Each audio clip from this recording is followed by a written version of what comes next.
En el otoño de 1977, pilotos experimentados de la Luftwaffe observaban con escepticismo un extraño avión en la pista de pruebas alemana. El aparato parecía un reactor convencional con su elegante fuselaje y cabina tándem, pero cuando el motor rugió para el despegue, algo estaba terriblemente mal. El sonido no era el característico silbido agudo de una turbina jet, sino un zumbido profundo y gutural que hizo que más de un ingeniero frunciera el ceño. Cuando el piloto de pruebas aceleró a fondo, el ruido se intensificó hasta convertirse en un bramido ensordecedor que parecía provenir del centro mismo de la aeronave. Los observadores intercambiaron miradas confundidas mientras el aparato comenzaba a rodar por la pista, ganando velocidad de manera impresionante para algo que claramente no era un reactor verdadero. En ese momento, nadie podía imaginar que estaban presenciando el nacimiento de uno de los conceptos más audaces y controvertidos en la historia de la aviación militar. Un avión de entrenamiento que pretendía ser un cazajet sin serlo realmente. La década de 1960 transformó radicalmente el panorama de la aviación militar. Los cazas evolucionaron hacia máquinas increíblemente sofisticadas y costosas, equipadas con aviónica compleja, sistemas de armas avanzados y motores que exigían habilidades extraordinarias de sus pilotos. El Northrop T-38 Talon, el Mitsubishi T-2 y el temible Sepecat Jaguar representaban la nueva generación de entrenadores avanzados diseñados para preparar a los pilotos para estos monstruos tecnológicos. Sin embargo, surgió un problema monumental que mantenía despiertos a los planificadores militares de todo el mundo. Los aspirantes a pilotos comenzaban su formación en pequeños aviones de entrenamiento básico con motores de pistón, máquinas relativamente simples y perdonadoras que apenas superaban los 200 km por hora. Luego, de repente, debían saltar a entrenadores jet avanzados capaces de alcanzar velocidades supersónicas y maniobras que sometían sus cuerpos a fuerzas gravitacionales extremas. Este salto abrupto en capacidades creaba una brecha peligrosa en el proceso de formación, una zona gris donde los pilotos novatos luchaban por adaptarse y donde los accidentes fatales se volvieron demasiado comunes. Las fuerzas aéreas europeas respondieron desarrollando una nueva clase completa de entrenadores intermedios. El Dornier Alpha Jet y el British Aerospace Hawk emergieron como soluciones brillantes pero costosas para este dilema. Ambos eran reactores genuinos con todas las características de manejo de un caza moderno, pero también heredaban los problemas económicos asociados con la propulsión jet: consumo voraz de combustible, mantenimiento extremadamente caro y costos operativos que hacían sangrar los presupuestos militares. Cada hora de vuelo en estos entrenadores costaba tanto como mantener a una pequeña unidad terrestre durante una semana completa. Los ministerios de defensa buscaban desesperadamente alternativas más económicas sin sacrificar la calidad del entrenamiento, pero las leyes de la física parecían inflexibles. Si querías las características de vuelo de un reactor, necesitabas un motor jet con todos sus gastos asociados. Fue entonces cuando Rheinflugzeugbau, una pequeña pero ambiciosa compañía alemana fundada en los años 50, propuso algo que muchos consideraron locura. Los ingenieros de RFB habían estado experimentando durante años con sistemas de propulsión poco convencionales, comenzando con un peculiar avión de hélice propulsora de diseño único. Su fascinación con las tecnologías alternativas los llevó a explorar el mundo de los ventiladores entubados, modificando 2 planeadores para realizar pruebas iniciales del concepto. Los resultados fueron lo suficientemente prometedores como para convencer a los directivos de que tenían algo revolucionario entre manos. En 1970, RFB presentó oficialmente su visión audaz al mundo aeronáutico. Construirían un entrenador militar que volaría como un reactor, pero utilizaría un ventilador ducted gigante en lugar de un motorjet.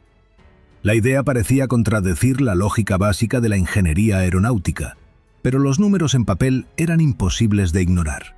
El concepto era tan simple como radical. En lugar de montar el motor en la nariz como todos los demás entrenadores con motor de pistón o turbohélice, RFB diseñó un fuselaje completamente diferente. Colocarían el motor y un enorme ventilador entubado directamente detrás de la cabina tándem, en el centro exacto del fuselaje. Esta ubicación central del sistema de propulsión replicaría las características de manejo de un cazajet real, donde el empuje proviene del centro de masa del avión.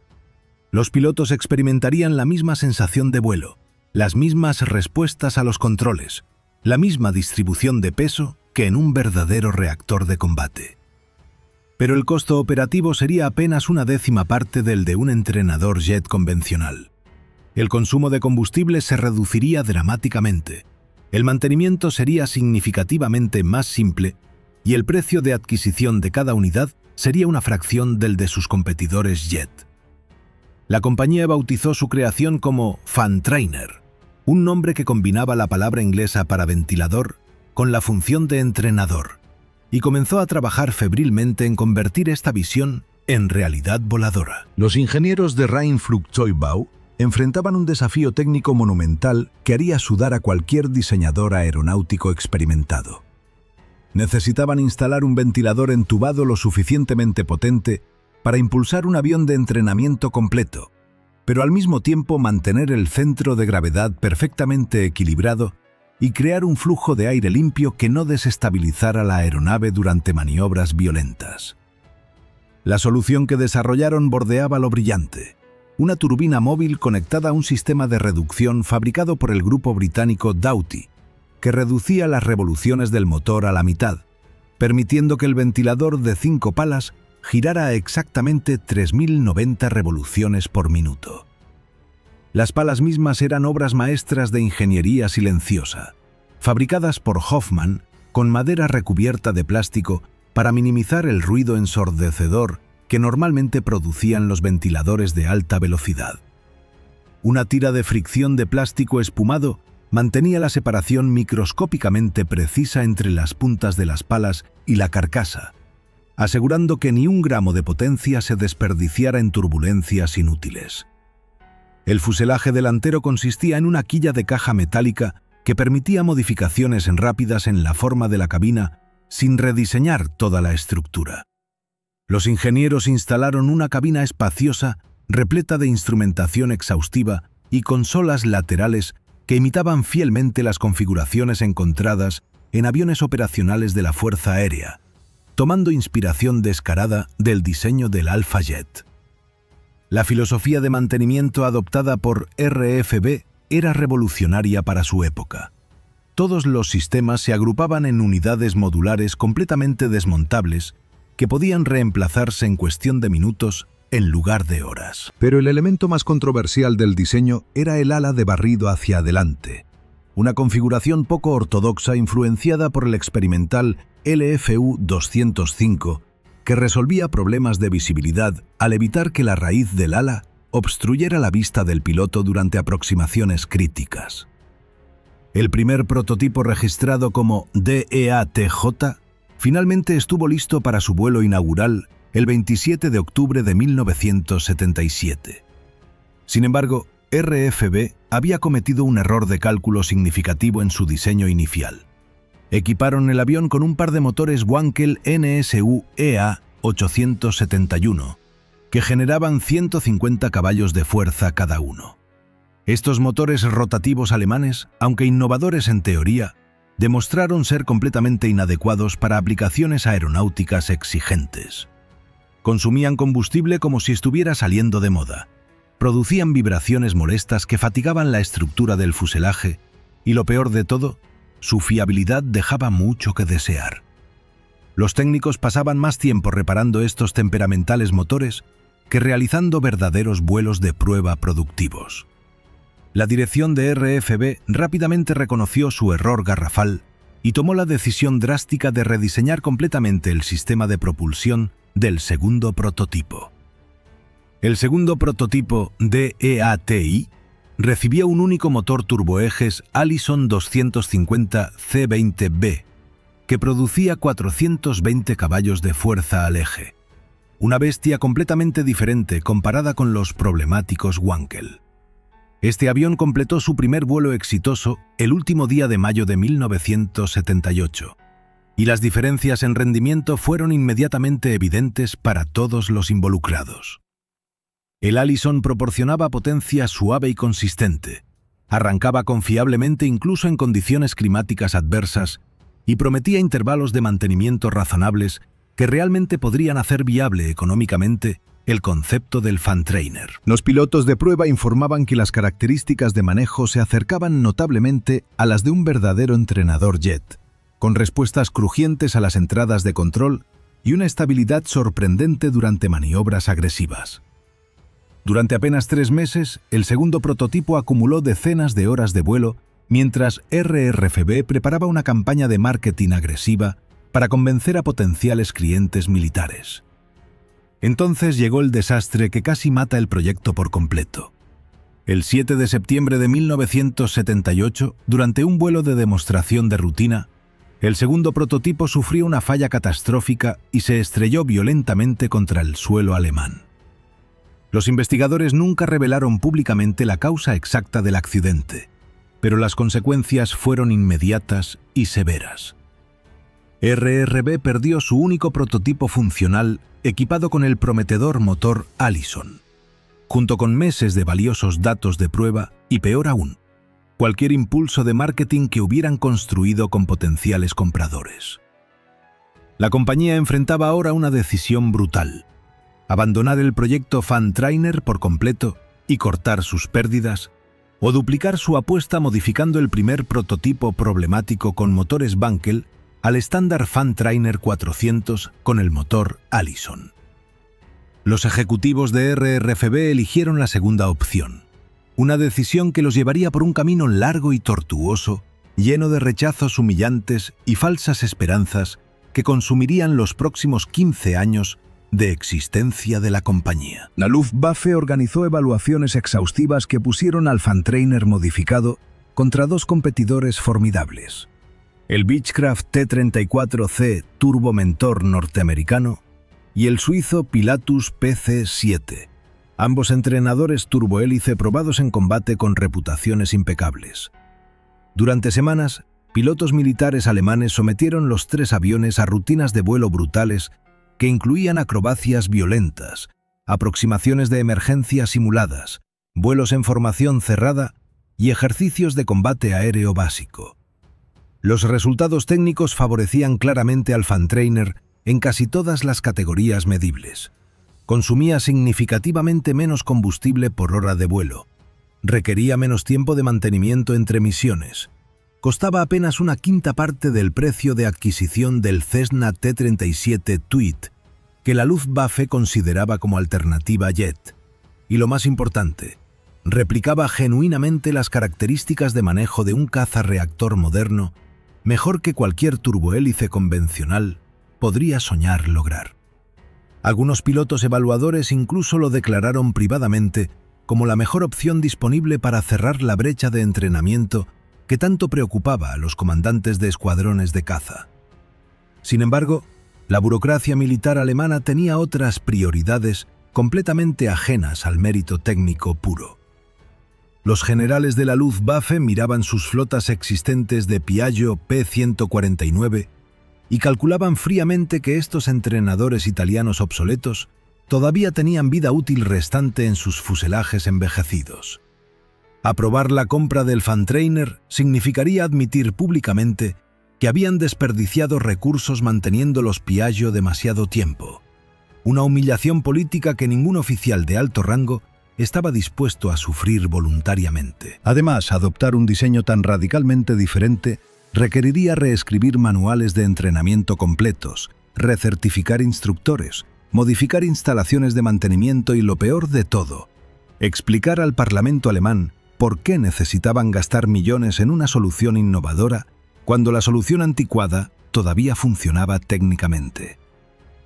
En una decisión que destrozó las esperanzas de RFB, la Luftwaffe anunció oficialmente que retendría sus queridos Piaggio P-149, declarándolos perfectamente adecuados para sus necesidades de entrenamiento presentes y futuras, una afirmación que cualquier piloto joven habría disputado vehementemente.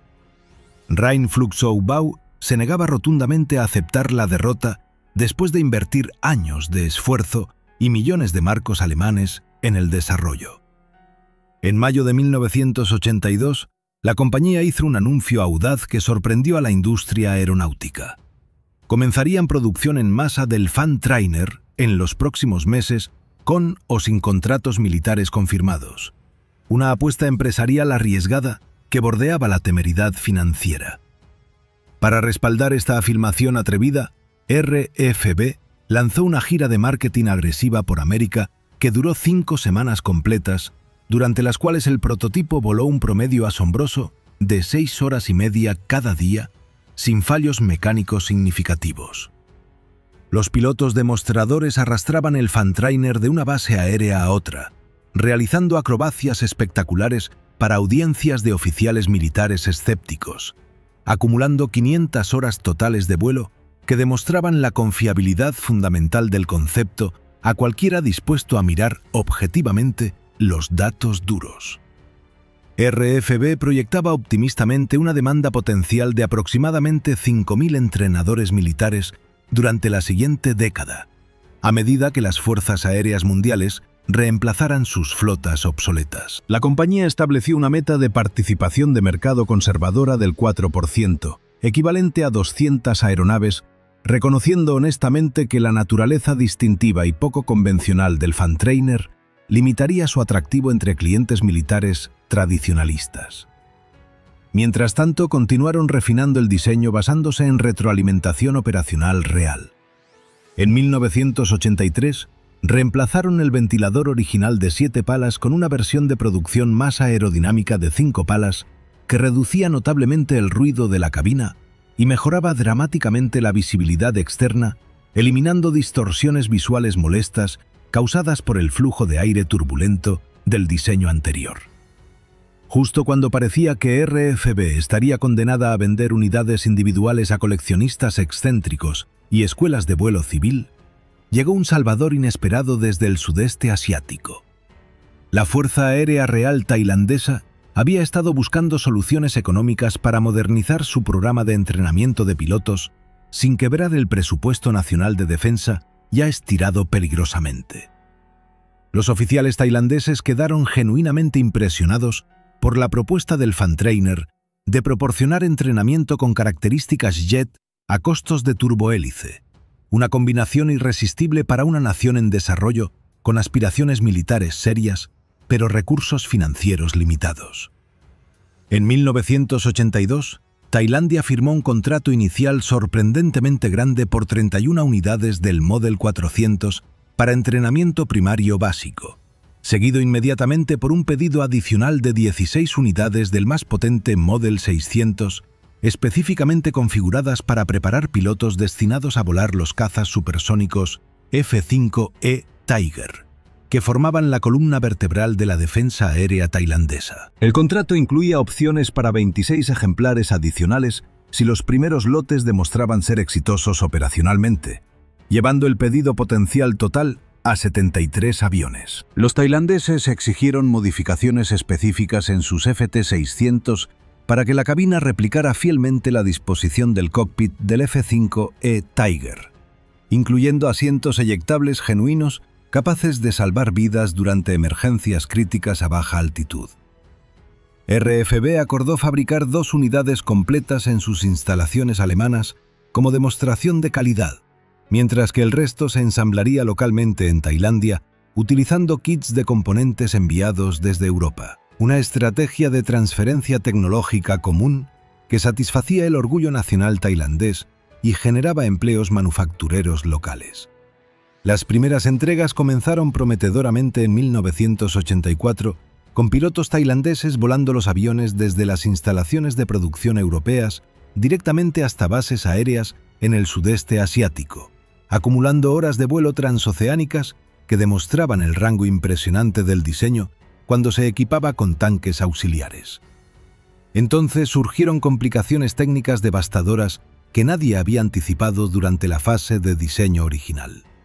El clima tropical tailandés, con su humedad aplastante, lluvias monzónicas torrenciales y temperaturas constantemente elevadas, atacaba despiadadamente las alas de fibra de vidrio del FT-400. Los ingenieros tailandeses observaban horrorizados cómo la humedad penetraba microscópicamente en el material compuesto, degradando lentamente la integridad estructural y creando potenciales puntos de fallo catastrófico durante maniobras de alto estrés.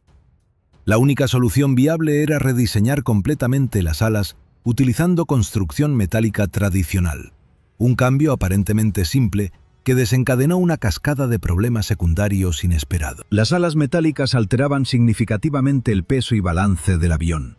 Cambiaban sutilmente las características aerodinámicas que los pilotos acababan de aprender. Y lo peor de todo, añadían complejidad de fabricación que retrasaba dramáticamente los cronogramas de entrega prometidos a comandantes militares cada vez más impacientes. Los FT-400 equipados con alas metálicas finalmente entraron en servicio operacional en 1987, 3 años completos después de las entregas iniciales, pero su vida útil resultó decepcionantemente corta y plagada de frustraciones mecánicas constantes.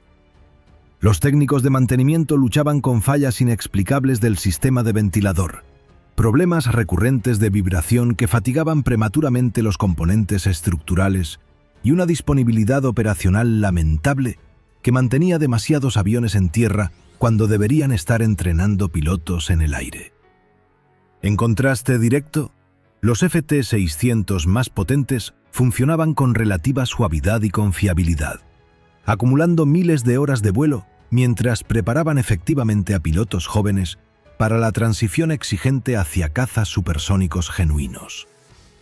Esta disparidad desconcertante en rendimiento entre dos variantes del mismo diseño básico nunca fue explicada satisfactoriamente por RFB, alimentando sospechas de que quizás el concepto fundamental del fan trainer tenía limitaciones inherentes que solo se manifestaban bajo ciertas configuraciones específicas.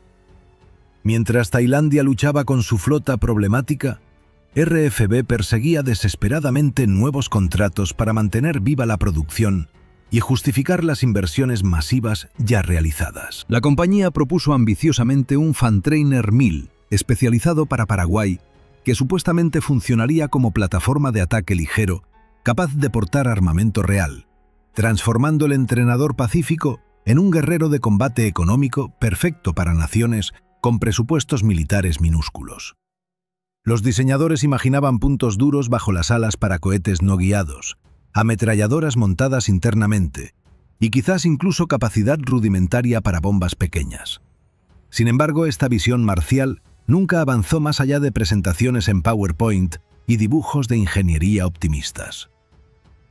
Paraguay, después de examinar cuidadosamente la propuesta y realizar cálculos financieros sobrios, decidió que incluso un avión de ataque barato era demasiado caro para sus arcas nacionales prácticamente vacías, y que francamente no enfrentaban amenazas militares lo suficientemente serias como para justificar expandir su diminuta fuerza aérea con tipos de aeronaves completamente nuevos. RFB intentó una vez más penetrar el mercado alemán a mediados de los años 80, presentando propuestas mejoradas que incorporaban todas las lecciones dolorosamente aprendidas de la experiencia tailandesa. Los representantes de ventas organizaron demostraciones elaboradas, prepararon análisis de costo-beneficio detallados que probaban matemáticamente las ventajas económicas abrumadoras, e incluso consiguieron que pilotos de la Luftwaffe retirados testificaran públicamente sobre las virtudes del Fan Trainer. Nada funcionó contra la inercia burocrática implacable y la lealtad irracional hacia equipamiento heredado obsoleto.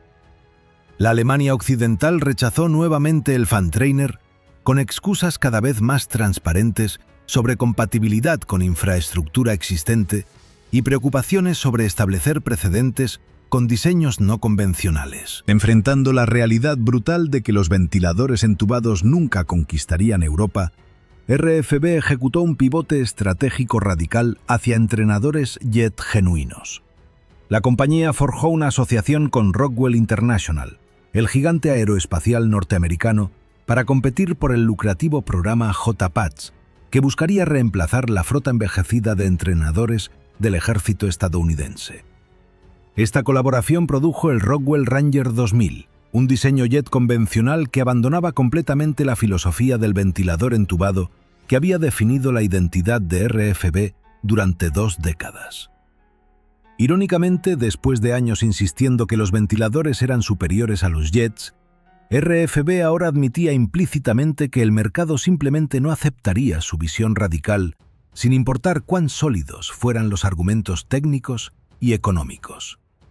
El Ranger 2000 perdió la competición J-Patch espectacularmente, incapaz de diferenciarse significativamente de docenas de otros diseños jet convencionales ofrecidos por competidores con décadas más de experiencia construyendo entrenadores militares exitosos. El colapso financiero de Rheinflugzeugbau llegó en 1992 como una conclusión inevitable para una compañía que había apostado todo en un concepto que el mundo militar simplemente se negaba a adoptar masivamente. Las puertas de las instalaciones de producción se cerraron permanentemente, las herramientas especializadas fueron vendidas como chatarra, y los ingenieros brillantes que habían dedicado años de sus vidas al proyecto del ventilador entubado se dispersaron buscando empleos en compañías aeroespaciales más convencionales. El sueño de revolucionar el entrenamiento de pilotos militares mediante propulsión alternativa murió oficialmente, dejando apenas unas pocas docenas de fan-trainers operacionales dispersos por el mundo como monumentos silenciosos a la ambición técnica que chocó brutalmente contra la realidad del mercado conservador. Los ejecutivos de RFB habían subestimado fatalmente cuán profundamente arraigada estaba la mentalidad militar hacia diseños probados y tradicionales, sin importar cuántos datos objetivos demostraran las ventajas de innovaciones radicales.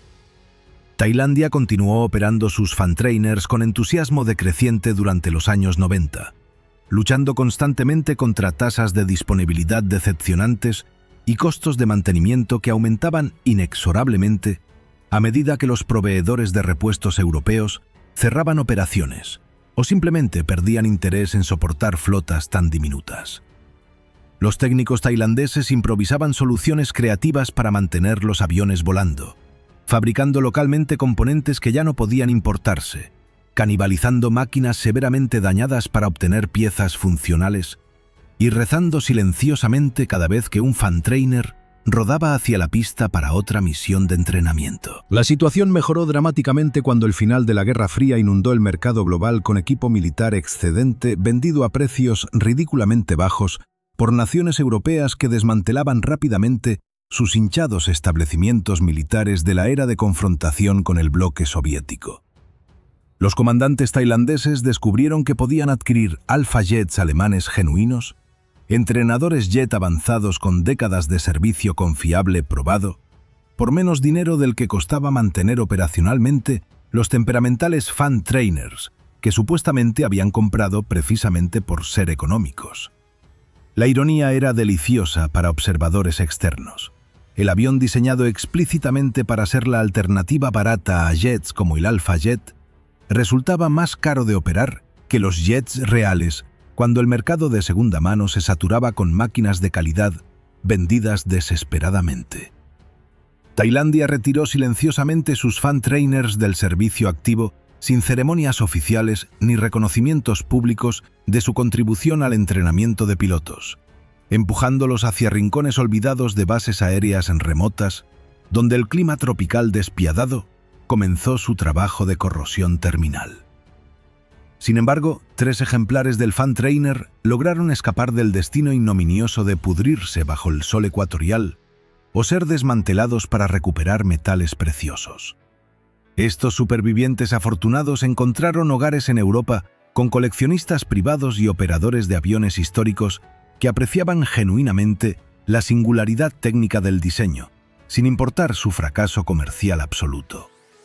Durante la década de 2000, estos 3 fan-trainers comenzaron a aparecer esporádicamente en shows aéreos celebrados en Alemania, Francia y Reino Unido, volando rutinas de demostración que recordaban a audiencias modernas que alguna vez existió un intento serio de construir cazas falsos con ventiladores gigantes. Los espectadores observaban fascinados mientras los pilotos ejecutaban loops, toneles y pasadas rasantes a alta velocidad, el característico bramido del ventilador entubado siendo completamente diferente al silbido agudo de turbojets o el zumbido grave de turbohélices convencionales.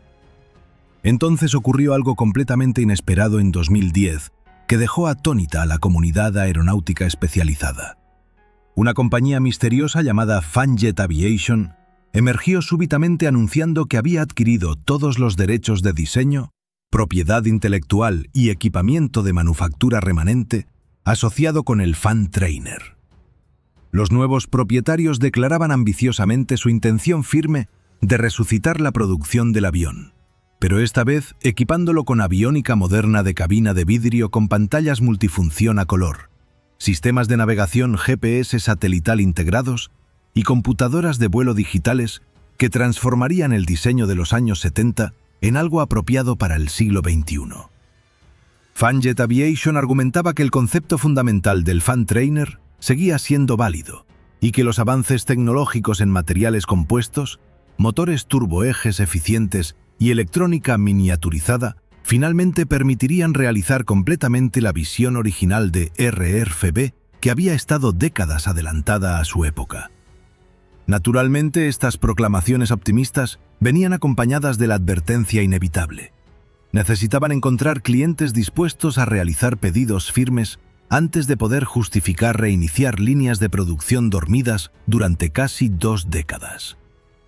Fanjet Aviation esperaba que fuerzas aéreas de naciones en desarrollo, compañías de entrenamiento de pilotos civiles y quizás incluso algunos clientes militares europeos nostálgicos finalmente reconocerían las virtudes económicas que RFB había predicado infructuosamente durante tantos años. Hasta ahora, más de una década después de ese anuncio entusiasta, la producción renovada permanece perpetuamente en el horizonte cercano, pero nunca materializándose realmente.